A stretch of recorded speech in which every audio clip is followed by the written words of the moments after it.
Hi, this is Mackenzie. Hey, this is Owen. Don't forget to like our show and subscribe. Please visit our Facebook page at facebook.com/wearetheADHD And please rate our show with 5 stars so people can find us. This podcast is brought to you by the Love and Kindness Project Foundation.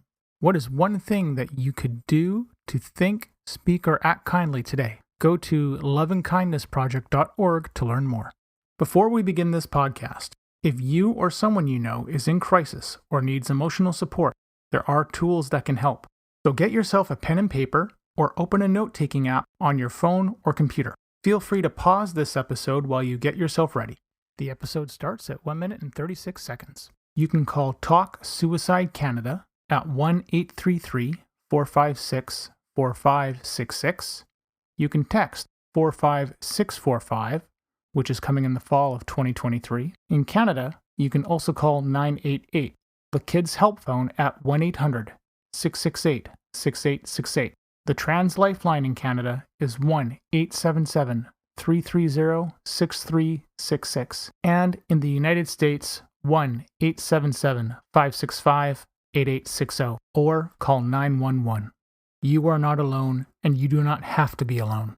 I would like to honor and recognize the traditional and unceded territories of the Katzie, Kwantlen, and Semiahmoo nations on whose territory I live, work, and play.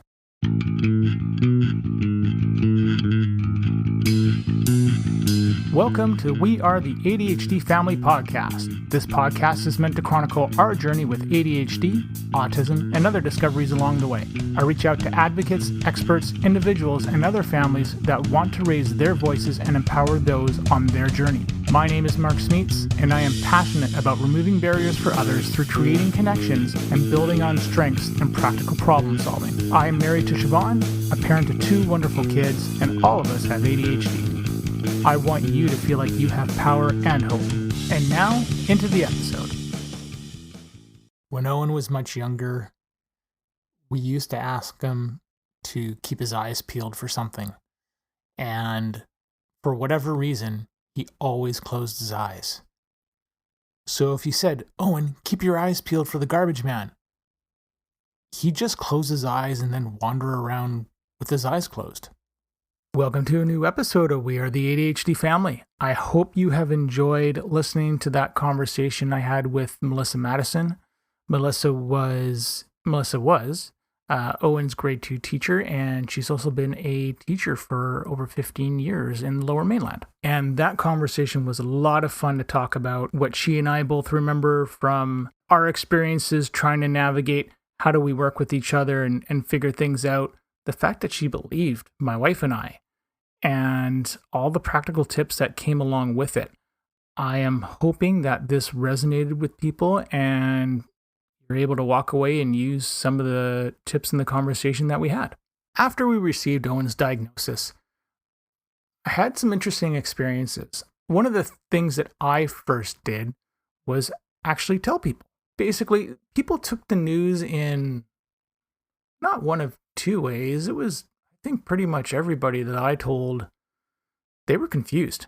I had 2 trains of thought. The first one was, and I'm not going to lie about this, and I'll fully admit it, I was super happy.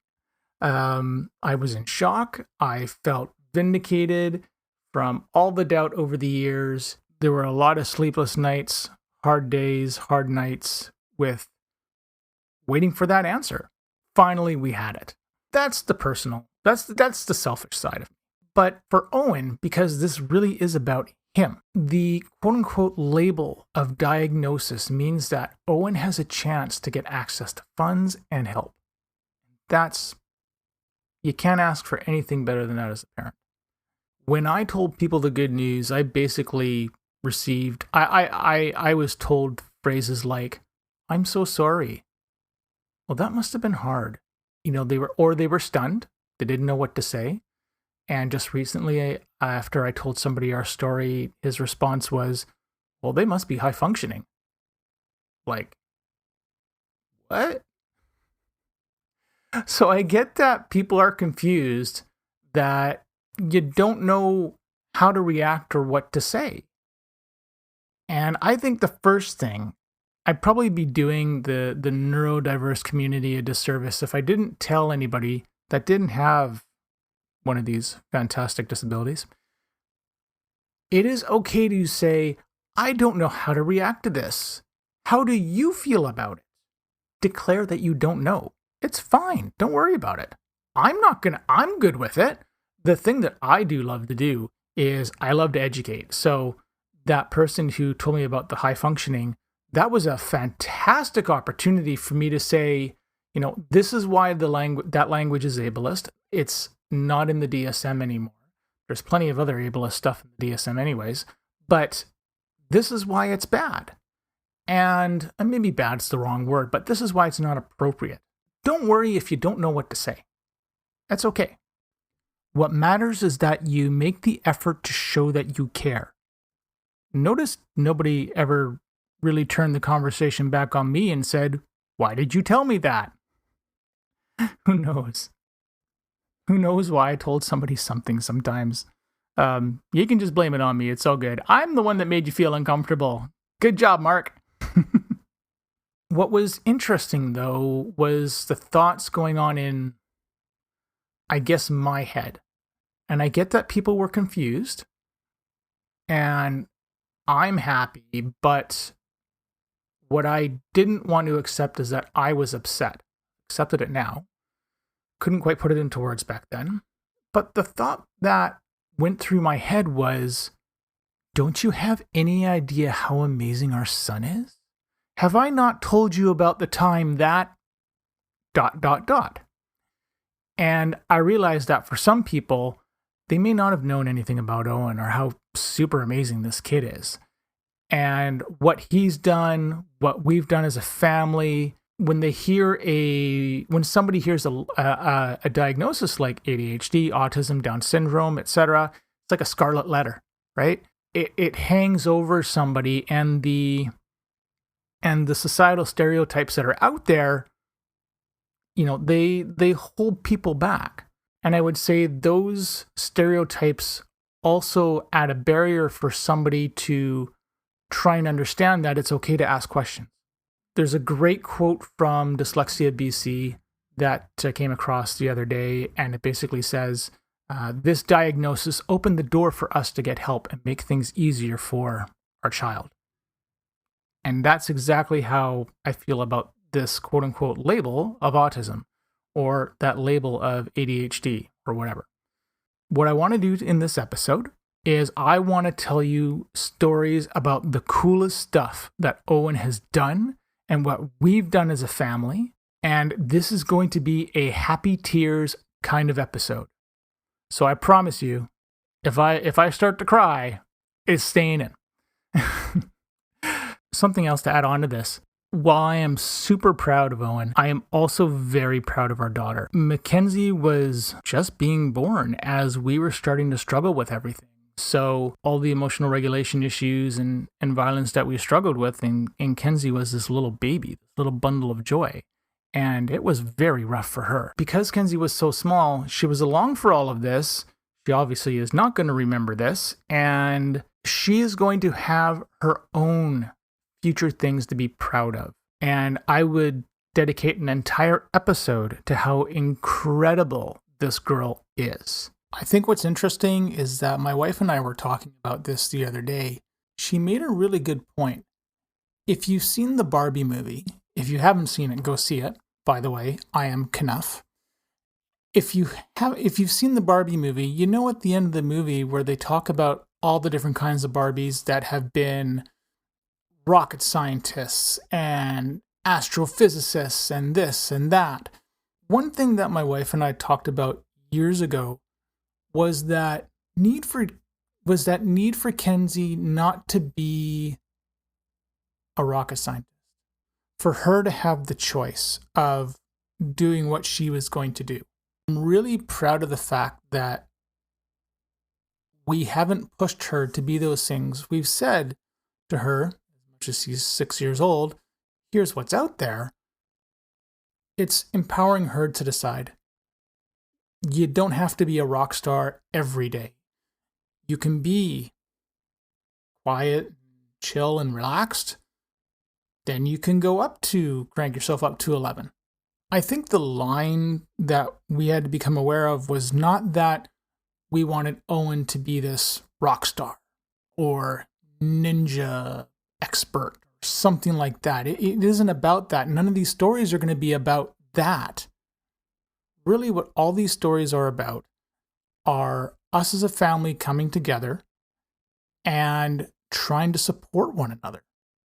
So with Mackenzie, she can be whatever she wants.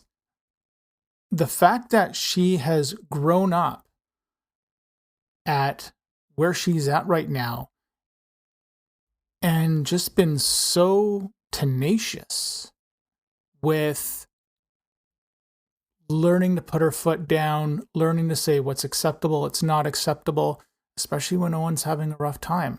It is a tough position for any adult, yet any child to be in. And, my wife and I, we step in as much as we can. And Kenzie, bless her, has found that voice to say, this is acceptable, this is not. And I chuckle a little bit because we call her our little hurricane, or little tornado sometimes, just because there is so much energy and fun that she wants to have. And one minute she's playing with this toy, then she's over here. Our house is a mess. It's a horrible, horrible mess. Please help come clean it up with us. But we don't want to take away from her in those things. It's what makes her happy. And if she wants to play house, fantastic. She wants to be a doctor next, fantastic. She wants to come cook in the kitchen, fantastic. The world is hers to tackle. Tackle how she sees fit to do so. So again, if you see the Barbie movie, this will make way more sense. The other thing I didn't want to do in the episode is I didn't want to get into what people get wrong about autism or ADHD. These are stories for other episodes. Quite honestly, I'm going to tell you how awesome our son is. And equally, we're going to get into how awesome our family is. One phrase that you might hear me refer to in this episode is what I call strengths-based parenting. Everything that we've done, because Owen is such a physical kid, and for that matter, Mackenzie is as well, but Owen was the first that we sort of learned all this through. The strengths-based parenting is this idea I came up with of, and I don't know if something like this exists out there, but this is the way that Siobhan and I learned to parent. When we started doing things the right way, that is. We look at somebody's strengths, and in Owen's case, it's the physicality. It's the need to run around. Okay, well, how can we utilize this in a way that's safe, in a way that is easy to do, low barrier, and so forth? Taking that approach of what is natural to him and trying to use it to its fullest extent is strengths-based parenting. You can leverage off that, and in the first story you'll see why it worked out this way, but you can leverage off that when you look at something that you may need as an adult. So in my case, I was overweight, I was having to move around a lot, do things, and Owen had to move around a lot as well because he had to. That was his nature. So you take the goal that I had, which was dropping weight and all that stuff, and then you take his need to move and you put them together, that is strengths-based parenting. At some point I want to do an episode just kind of based on that, because that's a really cool concept in my head that I love. We're going to flash back to when Owen was 4 years old. I was overweight. I had to start losing weight. I had a non-alcoholic fatty liver, and I don't quite remember everything, but my blood work was pretty bad. I shouldn't say my blood work was bad, but it needed to be turned around.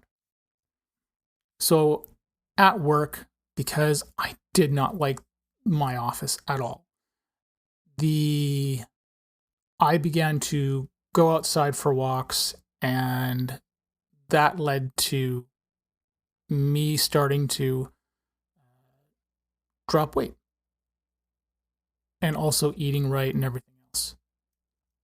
As that progressed, my wife and I had the idea of, why don't we see if we can tire Owen out at nighttime?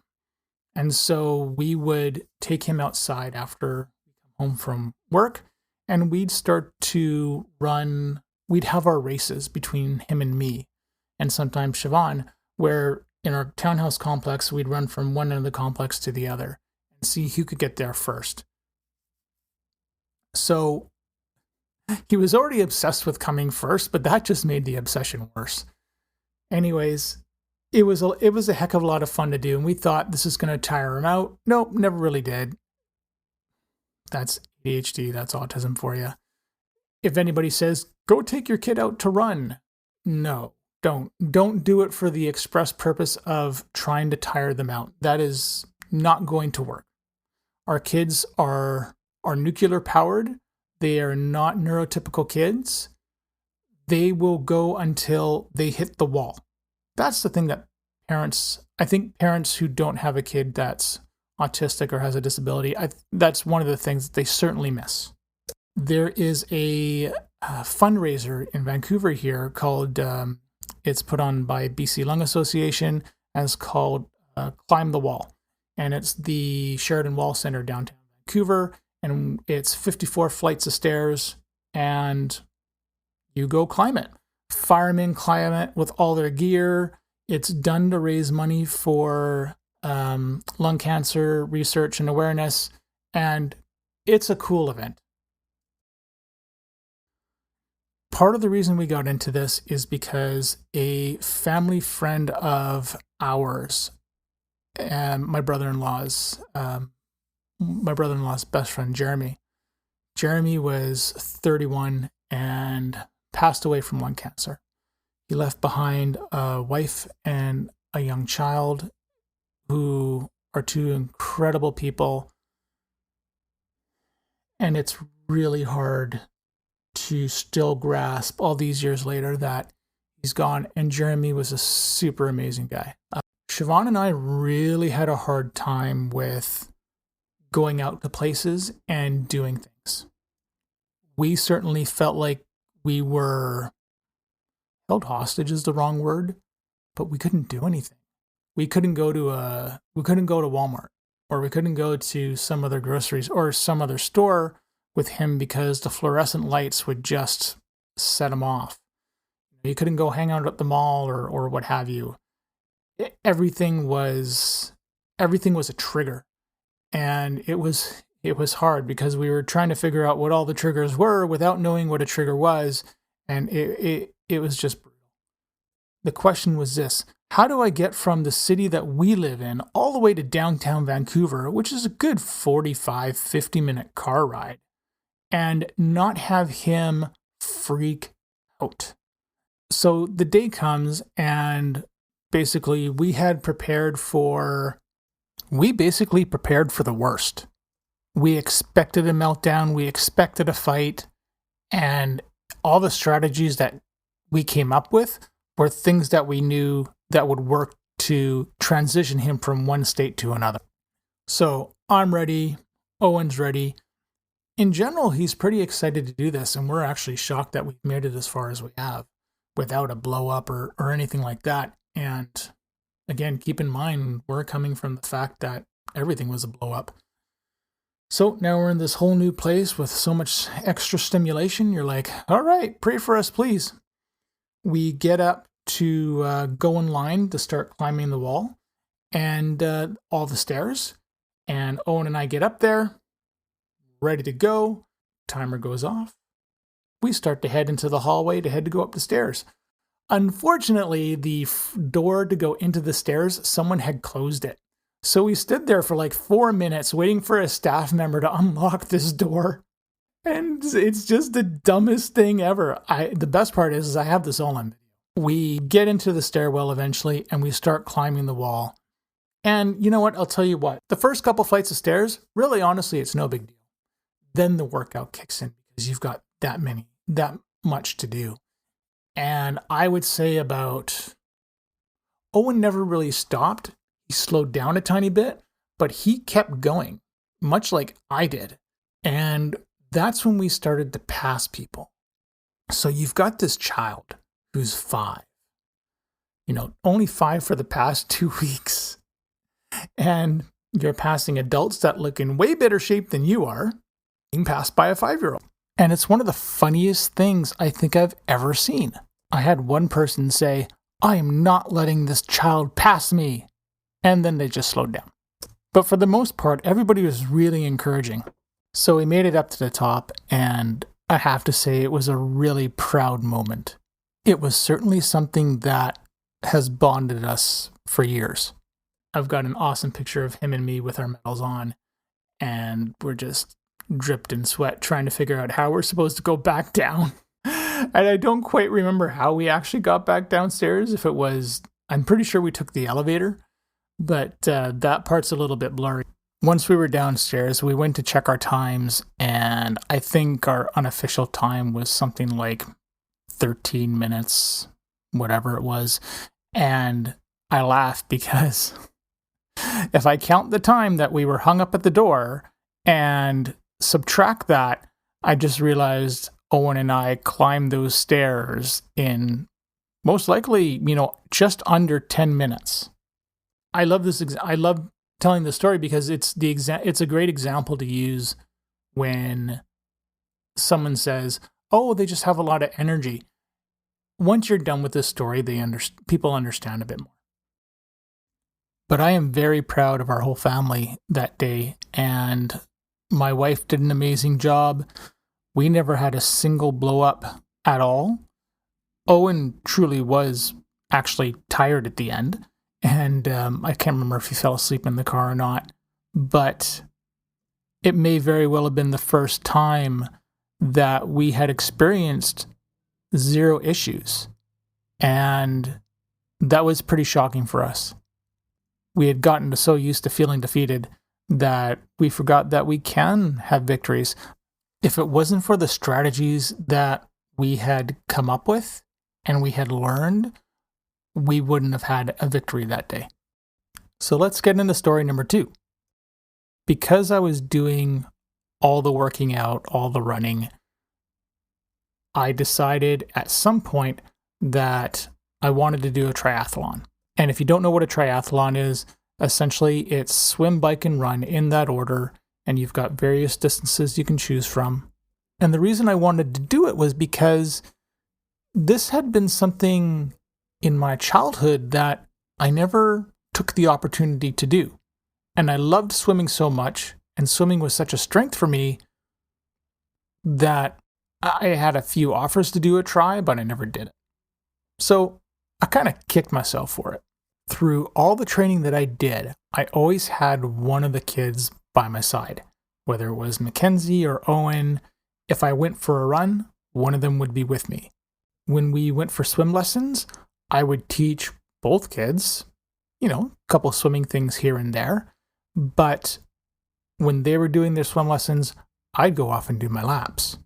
When I biked, I had gotten a bike trainer for the garage, so I wouldn't have to go out and risk my life in traffic.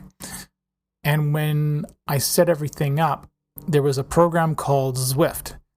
And it's an online cycling world. It's really cool. And when you ride your bike, all you need is sensors, the bike trainer. You're basically set up in a virtual biking environment. When Owen saw this, and I remember the first time he did, his eyes just went like, "What?" And he had no idea something like that was possible. And it was very, very cool. Because Owen was so interested, I also went through the effort of trying to find a bike trainer that could fit a kid's bike, specifically a wheel size that was 14 inches or below. And it was impossible. The only company that makes what is called a small wheel adapter is called Kinetic. Unfortunately, they discontinued it, and it really sucks. I was fortunate enough to buy one, found myself a bike trainer for Owen. I got the small wheel adapter on it. I got sensors for him. And then we were side by side in the garage training together. And fast forward as an aside, a couple years later, I had written an article about how to get your child set up on this trainer and how to get into the world and all that, and just how awesome Zwift was. Anyways, the article that I wrote, it got picked up by Zwift Insider, which is their magazine, and I was just blown away. And so that's actually a big piece of why I sort of dove into advocacy, because I saw that was it got such a strong reaction that I didn't want to stop. I knew I was helping people. Anyways, so basically it's really a rinse and repeat at this point. We were training together, and I eventually went and did my first triathlon. Because of the pandemic, I ended up having to wait 2 years to do the Vancouver Tri, and eventually I did do it. But it was an awesome experience because I got to do all that training with my kids.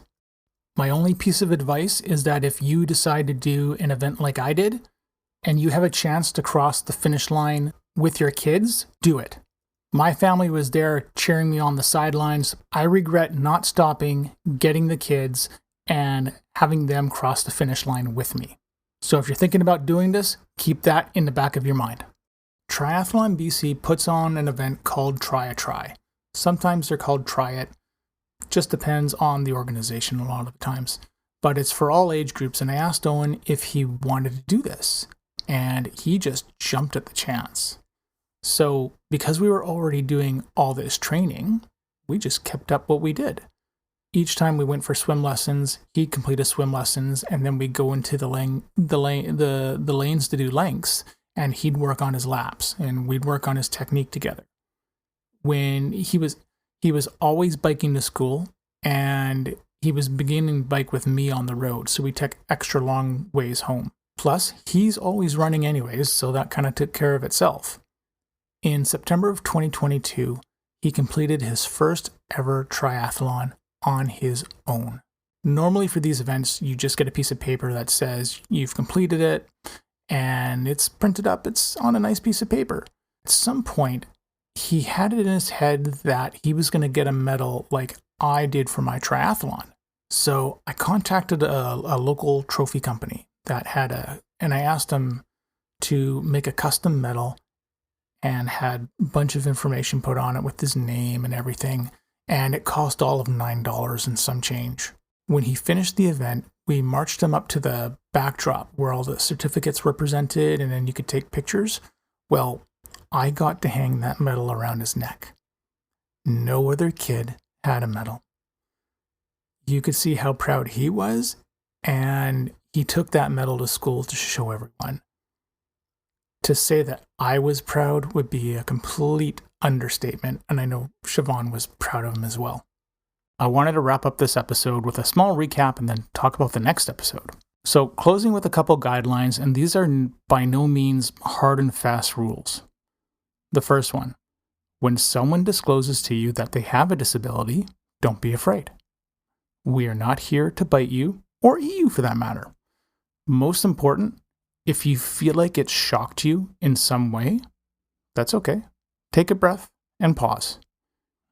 We may very well have felt safe telling you that piece of information. The flip side to keep in mind is that there may have been something about the way that you said it that triggered a defensive response. In any case, breathe. Number 2, examine the words and phrases that you automatically rely on. Not all the language that we hear in the public is affirming. Most of it isn't. Just because you heard it on some podcast and a doctor used that term doesn't mean that it's affirming or even correct. Examine the language that you use. We have to leave behind these phrases and the stigmas that these phrases have of, I'm so sorry, or that must be hard, or we're here if you need us, or they must be high functioning. Like, this has to be left behind. Number 3, seek to learn from those with lived experience. Listen and listen to their stories. Number 4, be willing to say that you may not be sure how you're supposed to respond. For me personally, if I know, if there's something that I told you and you said, I don't know how to respond, you know what? I probably would be able to clarify why I told you this. And that may very well open the lines of communication and just, put both parties at ease. Number 5, be willing to put the ball into that person's court and come up with a reply like, what can I help you with? Or if somebody discloses something about your child, ask them, oh, wow, that sounds amazing. Tell me about your child. Give them that opportunity. Give them that power to respond. Number 6, think of what a kind response would be. It's not an accident that I wanted to partner with the Love and Kindness Foundation. And I've actually been meaning to do this for months. But everything that I do, it really is centered around kindness. And we want to bring that into as many aspects of this advocacy that we can. And finally, number 7, no one is ever going to be mad at you for wanting to find out more. So it's perfectly okay to be curious and ask questions. Don't feel like you can't. Trust me, there are people out there that are like myself that are more than happy to guide you, give you information, teach you things that you'd be like, oh, I did not know that. That's really cool. Just be curious about it. That's okay. In the next episode, I'm really excited. I took the question of, what were the responses that I get or my family gets when we say that our child is autistic or we have ADHD. I wanted to see what other people went through and what other people said. So I took the question, posted it to social media, and arranged interviews with anybody that replied to the question. And I wanted to understand and hear different perspectives and see if there are any commonalities and just have a conversation. And we're going to get into questions like, when you tell someone that your child has a disability, do you use the specific terminology? Do you just say disability? Does it depend on the situation? Another question, what do you do when someone replies to you in a way that shocks you? How do you handle that? What are the responses that you've received when you've disclosed it? How many people have tried to quote unquote fix your child with ideas or remedies? Has anyone ever declared to you that they don't know how to respond? So I'm looking forward for everybody to hear these responses. And until then, take it easy. Have a good night. That's the end of the episode. I'll leave you with 3 things. Number 1, be safe and speak kindly. Number 2, remember that we're all trying to hang on for dear life. And number 3, you are enough. Thank you for listening to our show. If you're hearing this message, you've reached the end of the episode, and for that, I want to say thank you. I hope you have enjoyed what you've heard and are walking away with newfound knowledge. We are the ADHD family. See you soon for a new episode. I have 3 things to ask of you. Number 1, if you have any comments, questions, or guest ideas, please leave a comment on the Facebook page. Number 2, please leave us a review on Apple Podcasts or Spotify. It helps people find us.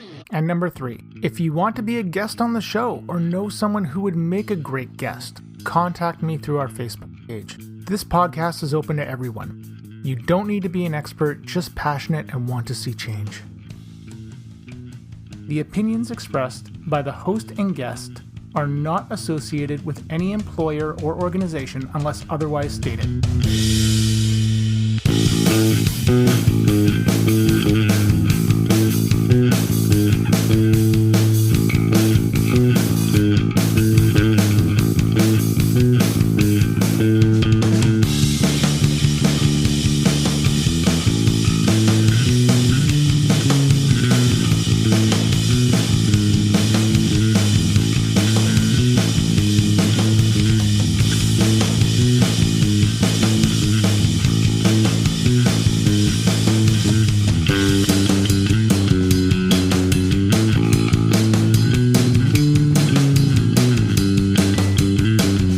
Any medical information on this site and podcast is provided as an information resource only and is not to be used or relied on for any diagnostic or treatment purposes.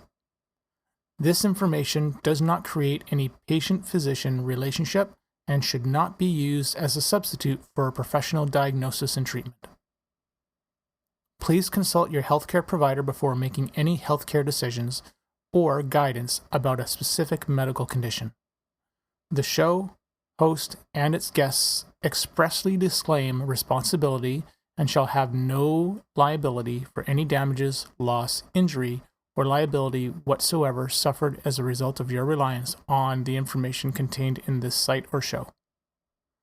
By visiting this site and listening to this show, you agree to the terms and conditions, which may from time to time change or be supplemented by the show host.